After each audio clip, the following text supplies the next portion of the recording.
비슷하죠. 그러니까 어떤 분들은 색깔이 바뀌었는데 이전 게 더 이쁘다. 아니면 G 트레이드 마크가 파란색이에요. G로 오면은 뭐지 하고 하면은 전부 파랑으로 다 바뀌더라고요.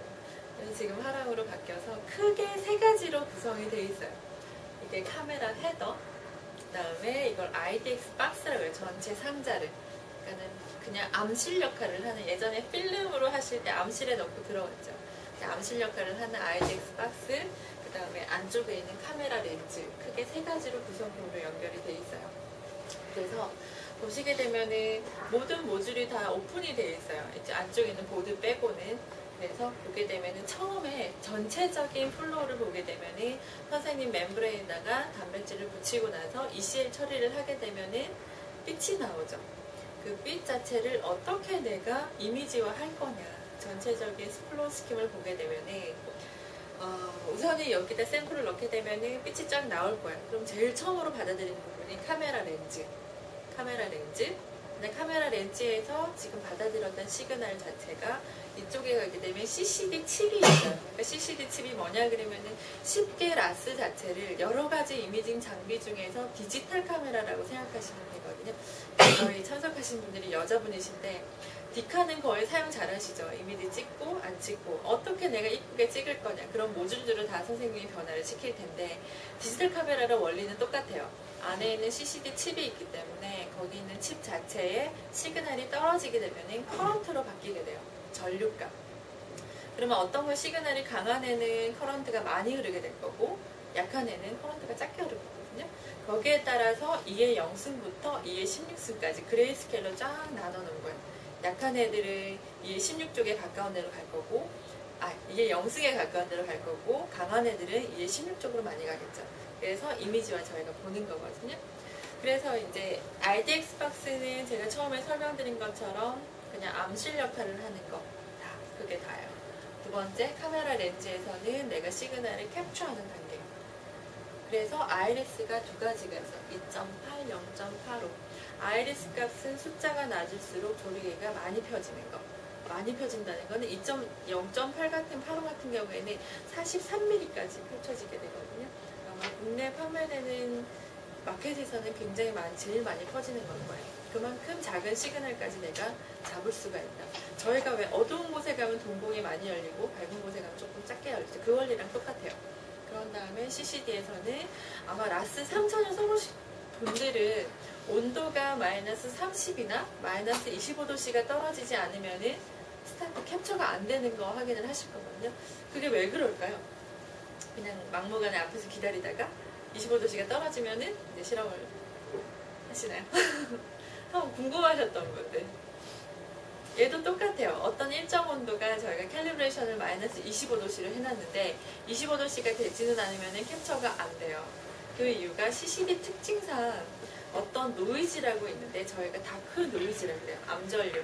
이제 앞에 제가 간단하게 말씀드린 것처럼 어떤 빛이 있는 걸 커런트로 바뀌어서 걔가 시그널로 가게 되는데 아무런 빛이 없다 그러면 커런트가 제로 값을 가져야 되죠. 근데 제로 값이 아닌 거예요. 암전류라고는 흐르는 거예요. 그 암전류가 마이너스 100도씨가 되면은 거의 0의 값을 가지는데 굳이 100도씨 정도 이제 유지를 하기 위해서는 그런 장비도 있지만 굉장히 고가예요. 그러면 쿨링하는 챔버가 얘 2배 정도 되거든요. 그만큼 마이너스 100도씨를 유지를 해야 되기 때문에 그냥 그렇게 하지 말고 어떤 온도와 커런트 암전류의 상관관계를 보고 그 일정 부분을 그냥 백그라운드로 빼자는 거예요. 리스펙트로 잴 때 레퍼런스 체크하고 그 다음 빼는 거죠. 그거랑 같은 온도예요. 근데 저희가 이제 세팅을 하거나 할 때 마이너스 25도씨 정도로 세팅을 해놓은 거거든요. 그래서 마이너스 25도씨로 저희가 이제 백그라운드 데이터를 만들어 놨기 때문에 그 온도에서만 이제 오퍼레이션이 가능한 이유예요. 만약에 여기에서 마이너스 26도씨나 7도씨 세팅은 가능하세요.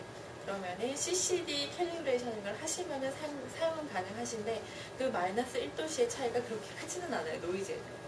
그래서 온도가 돼야 된다. 그러면은 제가 이 긴 설명을 왜 했냐 그러면은 쿨링 담당하는 부분이 이쪽이에요. 카메라 헤더 쪽인데 이 안쪽에 보게 되면은 펠티어가 있어서 펠티어 요법으로 저희가 쿨링을 하고 있거든요. 간혹 여름 같은 경우에는 마이너스 25도씨 간당간당하게 24.5도씨 아니면 25.5도씨, 26도씨에서 25도씨도 안 되는 거예요. 그러면 사용이 안 되겠죠. 그러면은 여기 안에다가 전부 아이스팩을 담아주세요. 그러면은 조금 더 빨리 떨어질까봐. 아니겠죠. 이쪽이기 때문에. 그렇다고 해서 여기다가 또 아이스팩을 막 담가둬요. 쿨링이 안 되겠죠. 왜냐하면 그 원리가 틀려서 그래요. 그렇게 하게 되면은 안쪽 같은 경우에는 습도가 여름 같은 경우에는 높죠. 덥기도 덥고. 그러면은 그냥 디카 자체를 사우나에 딱 넣어놓고 나왔다고 생각하시면 돼요. 물방울 생기죠. 카메라 렌즈가 아무리 저희가 패킹을 잘하고 잘 꽉 차게 만들어도 물이 들어가요. 습도 같은 경우에는. 그러면 물방울이 또 생길 거거든. 저녁에 퇴근하실 때 보면은. 그럼 그거는 제거가 안 돼요. 자연적으로 증발되지 않아요. 그래서 그거 조심하시라고 제가 길게 설명을 한 거예요. 그래서 장비 담당하시는 분들이 아마 이쪽 부분에 쿨링이 안 되는 일이 있다 그러면 거의 100%가 먼지예요. 이 부분을 누가 들어서 던지거나 여기다 물을 뭐 끼얹거나 그러실 분들 거의 없거든요. 그래서 먼지 때문에 쿨링 페일이 많이 나기 때문에 먼지만 조심하시면 된다는 거. 특히 여름에, 겨울 같은 경우에는 먼지도 두 가지가 있죠. 뽀송뽀송한 먼지, 그 다음에 찐득찐득한 먼지. 오래되고 습기가 왔다 갔다 하는 거는 떨어지지가 저희가 제거가 안 돼요. 얘네들은. 저희도 이제 꺼내가지고 다시 다 디스어셈블을 한 다음에 그냥 에어워시로 다 떨어내야 되는데 그게 안 되는 거예요. 너무 찐득찐득하기 때문에. 그래서 메인터넌스로 하나 주의하실 점은 이쪽에 있는 것만 먼지만 주의하시면 된다는 거. 점심 먹고 와서 그러면 졸리시나요? 제가 1, 2시 이때가 제일 저도 힘든 시간이거든요. 저도 배도 부르고. 그래서 궁금하신 거나 뭐 라스 3000 쓰시거나 호환성이나 이런 거는 그때그때 질문을 하시면 돼요. 끝나고 나면은 뭐 까먹거나 귀찮으니까 안 하시니까 그때그때 질문을 해주시면 돼요. 그래서 보시게 되면은 우선 라이트 소스는 저희가 에피라이트 지금 블루를 구매를 하셨기 때문에 블루가 들어가 있어요. 그래서 저희가 이걸 LED 라이트라고 그러거든요. 반영구적으로 사용은 가능하세요. 중간에 있는 라이트가 형광등, 그러니까 화이트, 그 다음에 양쪽에 있는 부분이 블루, 파장, 466, 486, 그 정도 파장을 내는 라이트거든요. 저희가 양쪽이라 해서 에피라고 되어 있을 거예요. 그래서 소프트웨어에서도 에피 라이트 블루라고 뜰 거거든요. 그리고 우선은 사용 가능한 부분이 라스 3000은 1, 2, 3, 4번의 포지션 사용하셨죠. 4000 같은 경우에는 케미 전용으로 나왔기 때문에 1, 2, 3, 4번까지는 필요 없다고 해서 저희는 0, 1, 2, 3으로 되어 있어요. 똑같아요. 트레이. 저희가 이걸 에피 트레이라고 하는데 그냥 일반적으로 제가 봐도 그냥 쟁반이에요. 쟁반인데 특수한 물질이 여기 코팅이 되어 있어요. 왜냐하면 반짝반짝 빛나죠. 근데 웨스턴 찍을 때 아무래도 빛이 있다 그러면 반사가 되는데 반사가 안 될 거예요. 여기에서 불소를 저희가 코팅으로 해놨기 때문에 코팅을 해놨다는 말은 스크래치가 나기 쉽다라는 거거든요. 그래서 한번 사용하고 나면은 그냥 여기 가서 물 한 다음에 이렇게만 보관을 하시면 돼요.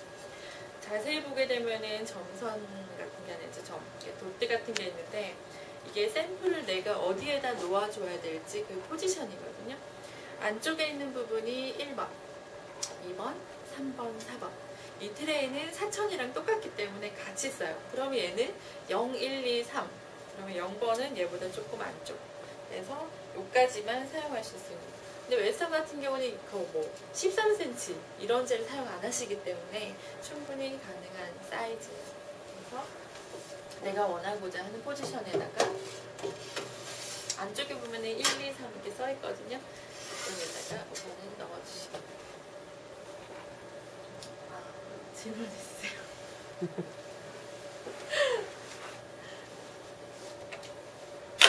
그리고 소프트웨어는 시스템을 먼저 키나 PC를 먼저 키나 상관은 없으세요. 그래서 다른 거 연결은 없고 전부 카메라 헤더 쪽에 있는 이 USB 케이블밖에 없거든요.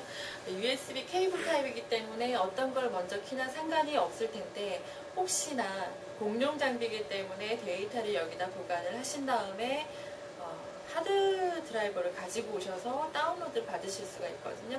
그때는 항상 먼저 하드웨어를 제거를 하신 다음에 먼저 연결을 하셔야지만 연결이 돼요.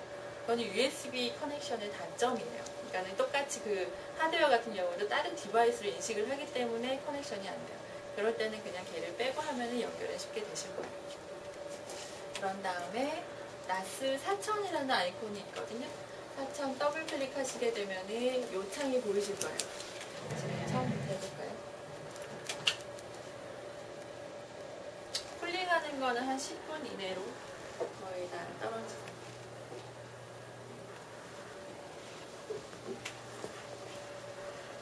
더블 클릭하게 되면은 이 화면이 첫째 화면.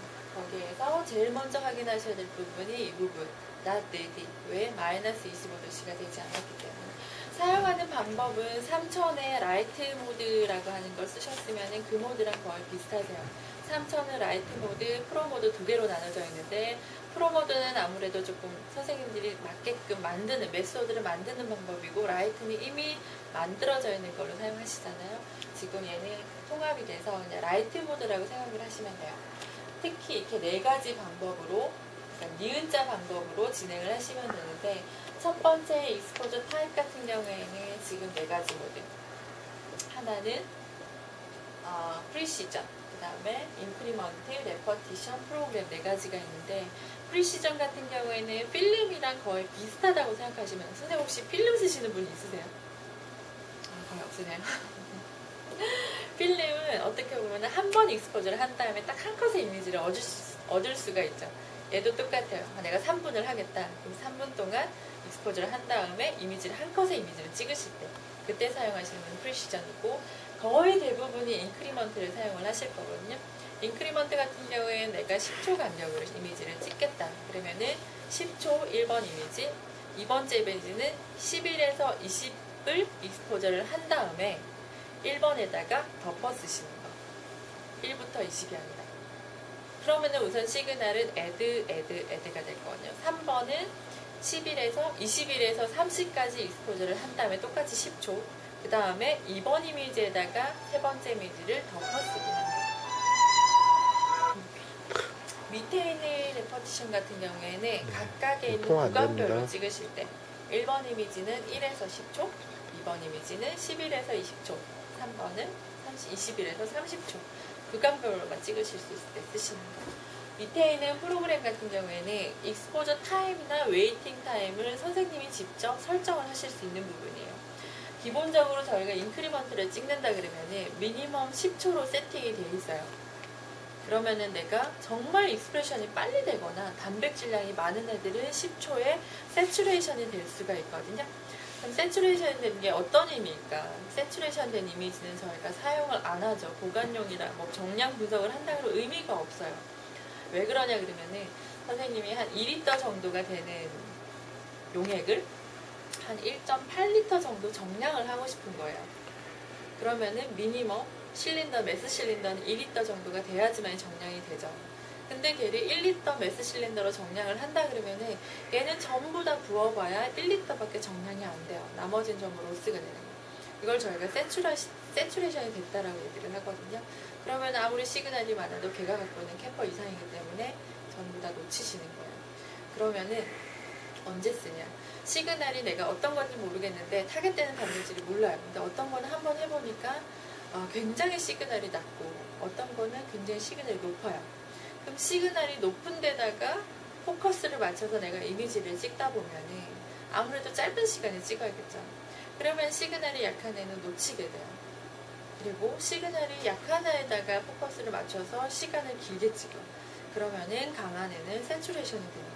두 개가 분리가 안 돼. 둘 다 하나밖에 안 되기 때문에 이럴 때는 첫 번째 찍는 거는 프로그램에 가셔서 1번, 2번, 3번은 짧게 찍으시는 거예요. 1초 단위로 막 여러 개를 찍고 여기에 대한 데이터를 내가 어느 정도 얻었다. 그러면은 웨이팅 타이머가 30분, 20분 한 다음에 뒤에 있는 걸 다시 찍으실 때 그때 사용하시는 모드. 그러면은 이 모델이 언제 쓰느냐? 다른 어떤 뭐 약대 같은 경우 가보면은 워낙 스크리닝 작업을 많이 하세요. 여러 가지 있는 후보적인 단백질에서 온오프가 중요한 거예요. 있다 없다 자체가 그 다음에 실험적인 방법을 바꾸셔야 되기 때문에 있다 없다라고 먼저 판별을 한 다음에 내가 있는 거다 정말 그러면은 다음부터는 웨스턴 방법을 바꾸셔도 되는 거죠. 단백질을 조금 더 느리거나 아니면은 ECL을 좀 더 좋은 걸 쓰거나 아니면은 프라이머로의 안티바디를 좀 더 고강도 걸 쓰거나 그렇게 잡아가실 때 쓰시면 된다는 거죠. 그래서 인터벌 타임은 내가 얼마만큼의 시간으로 내가 찍을 거냐 말씀드린 것처럼 인크리먼트는 미니멈 10초 시간까지 가능하세요. 10시간까지. 그래서 10시간에 보통 ECL의 효과가 있을까? 지금 나오는 거는 24시간 듀레이션 타임이 스테이블하게 나오기 때문에 찍으셔는 괜찮아요. 근데 혹시 찍으세요? 2시간 이상으로 익스포즈 하시는 분 없으시죠? 가능은 한데 저희가 캘리브레이션 자체가 CCD 보게 되면은 2시간 미만이냐 2시간 이상이냐라고 나뉘어지게 되어 있어요. 거의 국내에는 98% 정도는 안 쓰기 때문에 저희가 우선 2시간 미만으로 해뒀는데, 여기 계시는 분은 어느 누구라도 나는 2시간 이상으로 쓰셔야 된다 그러면은 저희한테 전화를 주시면은 콜 서포트도 가능하거든요. 지금도 해드리고 가고 싶은데 캘리브레이션 타임 자체가 10시간이에요. 그만큼 익스포즈를 한 다음에 그때 흐르는 커런트를 에버리지를 한 다음에 넣어야 되기 때문에, 쓰신다 그러면은 저녁쯤에 해두고 나가면은 다음 아침에 사용 가능하세요. 전화를 주시면 하신다 그러면. 만약에 짧은 시간으로 주고 싶다, 퓨시전을 하게 되면은 100분의 1초까지는 찍으실 수 있어요. 그 다음에 두 가지, 센시티비티랑 레졸루션. 데이터 보시거나 분석을 하실 때 두 가지 용어는 항상 따라다닐 거거든요. 특히 이미징 장비 자체에서는 어떤 의미가 있을까요? 센시티비티는 민감도, 레졸루션은 분해도, 해상도 이렇게 되는데, 셀프 보시게 되면은 두 가지에 대한 상관관계 그래프가 나와요. 반비례 관계죠. 센시티비티가 좋으면 레졸루션이 좋다, 이렇게도 생각을 많이 하시는데, 어떤 의미냐 그러면은 얘는 CCD 칩을 가지고 있는 CCD 장비이기 때문에 하나의 픽셀을 많이 얘기를 해요. 픽셀. 뭐 320, 저희 디카 살 때 320만, 그다음 160만 이런 거 얘기하죠. 픽셀이 몇 개가 들어가 있는 이런 의미인데, 여기 보시게 되면은 키보드 자체를 하나하나 픽셀을 생각을 하게 되면은 여기에 있는 숫자 키보드만 제가 생각을 할게요. 그러면은 1번, 2번, 3번, 4번, 5번, 6번 이렇게 쫙 있는데 웨스턴에서 딱 빛이 나온 거예요. 그런 다음에 시그널이 쫙 갈 때 1번에 간 시그널과 5번에 간 시그널은 각각 다른 거예요. 픽셀이 하나하나 다 쪼개져 있기 때문에. 센시티비티도 하나하나 1의 값이라 그러면은 1과 1이죠. 1도 하나니까 1, 5도 하나니까 1. 근데 제가 비닝이라는 개념으로 얘를 묶어버린 거예요. 인위적으로. 같이 반응을 하게끔. 똑같이 1과 5로 간 시그널은 하나가 떨어지건 여기 5가 2개 떨어지건 간에 비닝으로 묶었기 때문에 4개 다 반응을 해요. 그러면은 시그널은 4배가 증가가 돼요. 그러면은 센시티비티는 4배가 증가하지만 레졸루션 자체 같은 경우에는 1과 5는 구별이 되지가 않아요. 그러면은 4분의 1로 감소가 돼요. 저희가 비닝은 기본으로 2개는 묶어놓고 곱하기 44, 22, 44, 그 다음 88, 한 88까지만 해도 64배를 저희가 묶어놓은 거거든요. 그러게 되면은 64배의 센시티비티가 증가를 했지만 반대로 64배의 레졸루션은 떨어지는 거예요. 그러면은 지금 모드를 보게 되면은 저희가 이제 울트라 비닝이라는 거까지 나와요. 슈퍼 울트라. 그럼 얘는 언제 찍을 거냐? 아까 말씀드린 것처럼 센시티비티가 내가 일부러 높여서 있다 없다라고 판별을 하실 때 우선은 봐야 되니까 스크린 온오프 2개만 보실 때는 비닝수를 높이시면 돼요. 단 비닝을 과도하게 높이게 되면 정량 분석은 하지는 못하세요. 왜냐면 하나가 했는데 내가 눈으로 보고 확인하기 위해서 약간의 뻥튀기를 했다고 생각하시면 되거든요.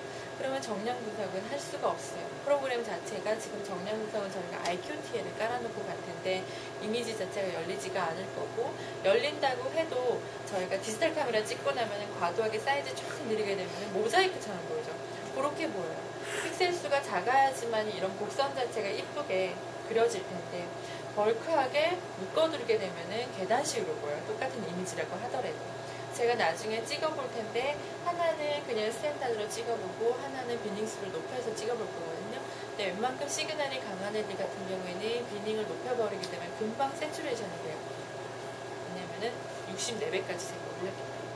그래서 가끔 전화로 오시는 분이 매번 똑같이 찍던 모드가 하기 전에 자꾸 세츄레이션이 되면은 자동으로 스탑이 되는데 그렇다라고 얘기를 하세요. 이 부분을 누군가가 앞 사람이 손을 건드려서 계속 쓰시다가 아시는 분이 한번 건드렸다가 다시 쓰게 되면은 금방 세츄레이션이 되고 분석하러 가게 되면은 계단 모양 나오고 이미지가 틀리다 이렇게 얘기를 하시거든요. 그 부분이 여기 때문에. 그리고 밑에 보게 되면은 Add Size 이미지라고 나오거든요. 지금 현재 3천에서는 마커 어떻게 보세요? 웨스턴 하실 때? 안 보시나요? 내 단백질이 이게 익스포션 됐다, 이게 찍혔다, 이거 어떻게 보시나요? 웨스턴 마커 사용하시나요? 그거 사용하시나요? 제일 좋은 거는 웨스턴 마커를 사용하셔도 되고, 근데 웨스턴 마커가 일반적으로 좀 비싸죠. 거의 소모품으로 매번 뭐 많이 쓰는 양들인데, 이게 어떤 거냐 그러면은 지금 케미 같은 경우에는 지금 웨스턴으로 찍는다 그러면은 안쪽에 있는 부분에 지금 암실 역할을 해서 아무런 빛이 안 올 거예요. 그러면은 그냥 빛이 나오는 애들만 디텍션 그대로 할 거거든요. 근데 마커 같은 경우 저희가 볼 수가 없죠. 빛이 안 나오기 때문에 웨스턴 마커를 제외하고는. 그러면은 네밴드가 여러 개면은 이게 사이즈가 어떤 건지 알 수가 없어요. 그러니까는 보조적으로는 예전에 그냥 이전에 사용하신 분들은 형광 다이 같은 걸로 내가 원하는 데다가 점을 찍어두고 그렇게 보시는 분들도 계세요. 그렇게 보셔도 되고, 아니면 형광자 리시를 사시게 되면 같이 들어오죠. 그걸 놓고 찍으셔도 돼요. 몇 센치일 때 얼마만큼이니까 그 정도. 그렇게 하셔도 되고, 일반적으로 그냥 일반적인 마커 사용하시죠. 근데 일반적인 마커는 눈에는 보여요. 그러니까 화이트, 저희가 비저블 라이트가 있는 데서는 보이는데 안에 들어가면 안 보이죠. 빛이 없으니까. 그래서 저희가 이제 여기에다가 체크를 하게 되면은, 온을 하게 되면은 이미지를 두 개를 찍어요. 하나는 빛이 있는 상태, 형광등이 켜진 상태에서 찍게 되면은 웨스턴 빛은 안 보이지만 내가 원하는 마커만 보여요. 그 다음에 두 번째는 일정 시간 동안 익스포저 돼서 마커는 안 보이지만 내가 원하는 밴드만 보이죠. 그러면은 똑같은 포지션에서 똑같은 시간을 두 번을 찍기 때문에 두 개 사이즈 이미지가 똑같아요. 그러면 선생님이 제일 좋은 건 프로그램에서 머지를 하셔도 되고, 프로그램이 없다 그러면은 포토샵은 거의 다 깔려져 있죠. 포토샵에다가 두 개를 왼쪽 오른쪽을 놓고 마커별로 그대로 이제 구별이 가능하신 분들, 이걸 찍는다 그러면은 이 부분에 체크를 하시면은 두 가지 이미지를 같이 찍으실 수 있다는 거. 우선 레디가 되면은 현 상태를 얘기를 하거든요. 트레이 포지션은 지금 1번에 가고, 그 다음에 레디 상태 어떤 모드냐, 케미 모드로 가 있다. 메소드 트레이 포지션을 보게 되면은 이제 메소드는 크게 케미, 플로레센스, 그 다음 디지타이즈.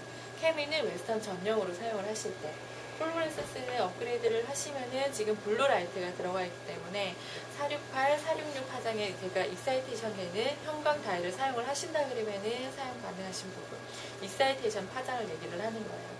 그 다음에 디스타이징은 제가 얘기했죠. 아까 에피, 트랜스는 저희가 생물적인 용어인지 잘 모르겠지만, 공용으로 쓰는지 모르겠지만 투과를 한다라는 이런 의미를 가지고 있죠. 그렇기 때문에 라이트가 밑에서 오는 빛을 저희가 트랜스 라이트라 그래요.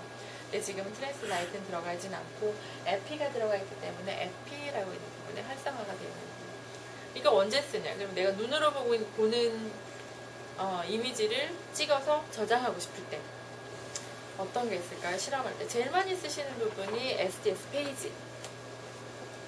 그 다음에 이미 여기는 이제 필름을 안 하시니까 필름으로 현상을 하셨던 부분을 저장하고자 그러면 우선 여기서 찍어야 되죠. 필름을 같은 경우 쓰실 때. 그 다음에 여기 UV는 없지만 UV가 이제 들어가기 때문에 많이 쓰시는 거, UV 아가로즈 같은 경우에 쓰실 때 그때 이제 주로 많이 쓰세요. 그래서 케미, 그 다음에 라이트 같은 경우는 익사이테이션 라이트를 얘기를 하는 거고요. 필터는 에미션에서 나오는 필터. 웨이브렌스를 컷하는 거. 아이리스는 지금 저희가 설정이 되어 있어요. 일반적으로 라이트가 좀 작은 거, 시그널이 작은 애는 0.85로 세팅을 해두고, 시그널이 조금 높은 애들은 좀 작게 해야 되죠. 0.28로 세팅돼요. 물론 3000처럼 선생님이 메소드를 만드실 수도 있어요. 여기 말고도 내가 따로 만들고 싶다. 라이트는 이런데 필터는 내가 이게 안 맞는 것 같다. 그러면은 메소드 세팅이라는 부분이 있거든요. 옵션에 가시면은 여기에서 add 한 다음에 이제 본인의 메소드 입력하신 다음에 라이트, 필터, 아이리스 조절하시는 부분, 이 부분에 가시면 돼요. 메소드까지 케미로 하시면 각각의 포지션별로 나와 있는 사이즈거든요. 90에 60cm, 3번 같은 경우에는 180에 120cm까지 가능하죠. 지금 3번 포지션에 보면은 3000에서 MP라고 되어 있는 부분 박스가 하나 있을 거거든요. 여기에 대한 설명 들으셨었나요? 우선은 얘는 이미징 장비이기 때문에 이미지로 캡처할 수 있는 거는 다 가능하세요. CCD 카메라이기 때문에 디카로 저희 다 찍을 수가 있죠. 그러면은 얘 같은 경우 어떨 때 쓰냐, 구류 플레이트.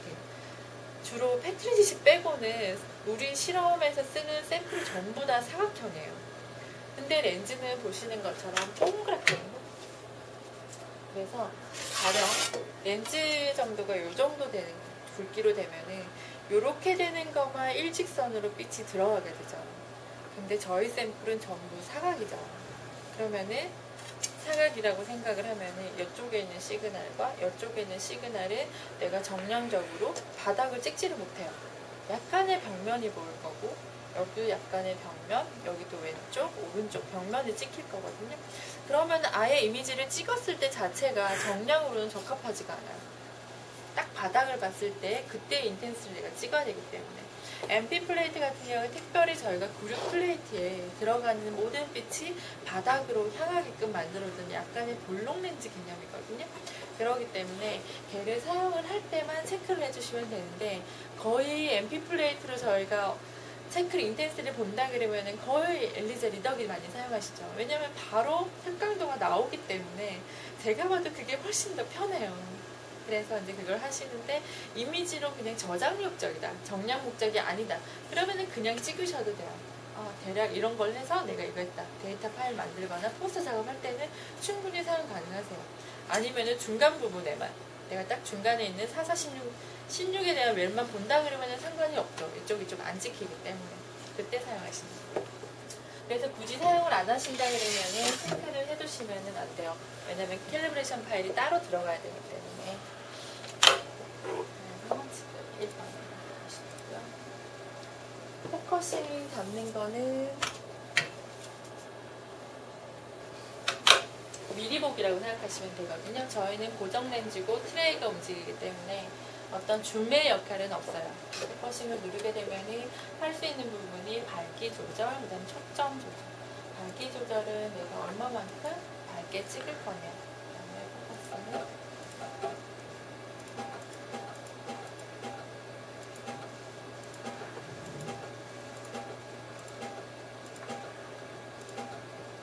눈으로 봤을 때 제일 또렷한 부분을 보시면 되는데, 주로 멤브레인 자체로 선생님들이 아마 마커로 포커싱을 하실 거예요. 근데 마커 자체가 또렷하지가 않죠.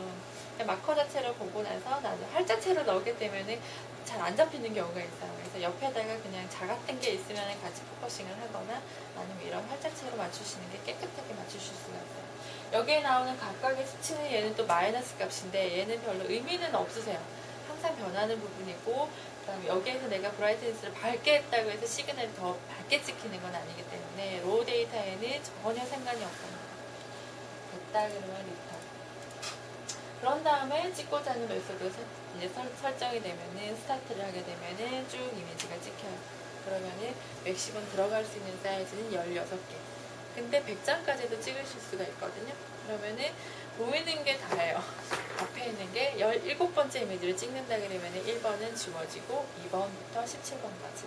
그래서 1번 이미지를 저장을 해야 된다. 그럼 지워지기 전에 저장을 하시면 되고, 제가 봤을 때는 17번까지도 많이 가지는 않으세요. 18번, 뭐 20번에서 나온다 그러면은 차라리 익스포저 타임을 더 늘리시면 되기 때문에, 그러면 16번에서도 거의 다 저장은 가능하세요.